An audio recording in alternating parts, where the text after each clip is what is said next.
पर्वतों के बीच का आश्रम। हिमालय की तलहटी में एक छोटा सा आश्रम था जहाँ सन्नाटा भी शांति की तरह गूंजता था। वहाँ के गुरु महर्षि वेदानंद अपने ज्ञान और करुणा के लिए प्रसिद्ध थे। दूर दूर से उनके पास शिष्य शिक्षा लेने आया करते थे, पर गुरुजी का मानना था सच्चा ज्ञान किताबों में नहीं, जीवन के अनुभवों में छिपा है। आश्रम के दर्जनों शिष्य थे, पर उनमें से एक था नीरज, जो गुरुजी का सबसे प्रिय शिष्य था और वो जिद्दी भी था। नीरज हमेशा गुरुजी से कहता, गुरुदेव, मैं कब जानूंगा कि मैं पूर्ण शिष्य बन गया हूँ? कब मिलेगा मुझे ज्ञान का प्रकाश? गुरुजी मुस्कुराते और कहते, जब तू प्रश्न पूछने छोड़ देगा और अनुभव से उत्तर ढूंढने लगेगा, तब तेरा ज्ञान आरंभ होगा। पर नीरज अधीर था। वह किताबें पढ़ता, ध्यान करता, पर उसे लगता मुझे अब सब आ गया है। एक दिन गुरुजी ने सभी शिष्यों को बुलाया और कहा, अब समय है अंतिम साधना का, यानी अंतिम परीक्षा का। जो इस परीक्षा को पूरा करेगा वही मेरा आगे चल के उत्तराधिकारी बनने के हकदार होगा। शिष्यों के चेहरे खिल उठे। गुरुजी ने उन्हें एक एक खाली कटोरा दिया और बोले, इस कटोरे में जाकर गंगा से जल लाना, लेकिन ध्यान रखना कटोरा भरना नहीं है, उसे जीवित रखना है। सब हैरान हो गए। जीवित रखना है, इसका क्या मतलब है? गुरुजी मुस्कुराए, उत्तर तुम्हें रास्ते में मिलेगा। सभी शिष्य गंगा की ओर चल पड़े। रास्ता कठिन था, पथरीले पहाड़, ठंडी हवाएं और गहरी घाटियां।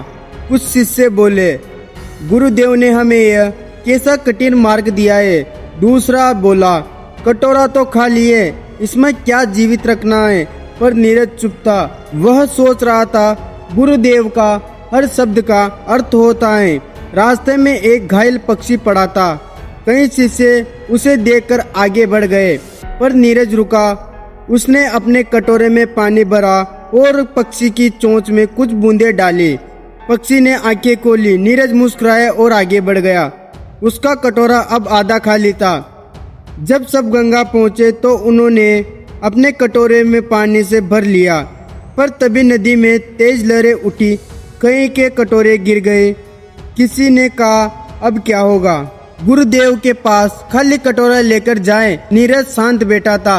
उसने कटोरा किनारे रखा और आंखें बंद की और गहरी सांस ली। फिर बोला, पानी तो मैं भर सकता हूँ, पर जीवित तो तभी रहेगा जब उसमें भावना होगी। फिर उसने वही घायल पक्षी देखा जो उड़ते हुए उसके कटोरे पर आ बैठा। नीरज के होठों पे मुस्कान थी। यही है जीवन की जीवनता। सब लौटे।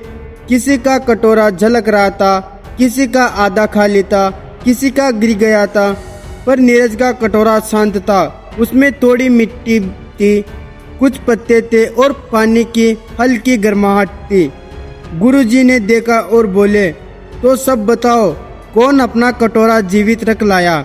शिष्य बोले, हमने तो पानी भर लाए, हमारा तो गिर गया, हमारा तो सूख गया। गुरुजी ने नीरज से पूछा, अब तेरा कटोरा बता नीरज। नीरज बोला, गुरुदेव, इसमें पानी है, मिट्टी है और जीवन भी है। यह गंगा से आया है, पर अब में इसमें एक पक्षी का आशीर्वाद भी है।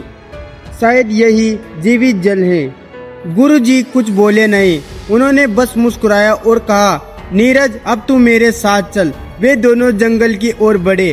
कई घंटे चलने के बाद गुरुजी रुके और नीरज से बोले, बेटा, आज तूने सिद्धि पा ली है, लेकिन ज्ञान तब तक अधूरा है जब तक तू उसे दूसरों में बांटेगा नहीं। फिर उन्होंने अपना चौका उतार कर नीरज के कंधों पर रख दिया। अब तू ही इस आश्रम का दीपक है। नीरज की आंखों से आंसू बह निकले। वो बोला, गुरुदेव, अब मैं क्या करूं? गुरुजी बोले, आओ वही करो जो मैंने किया। सिखाओ पर अपनी सीख मत थोपो, दिखाओ लेकिन दीक्षा मत बांधो। और याद रखना, हर शिष्य में एक गुरु सोया है, उसे जगाओ। गुरुजी नदी किनारे बैठे, आंखें बंद की और जैसे ही सूरज की पहली किरण पड़ी, वे ध्यान से लीन होकर इस संसार से विदा हो गए। नीरज ने उनके चरणों में कटोरा रख दिया। अब उसमें सिर्फ गंगा जल नहीं था बल्कि गुरुजी का आशीर्वाद भी था।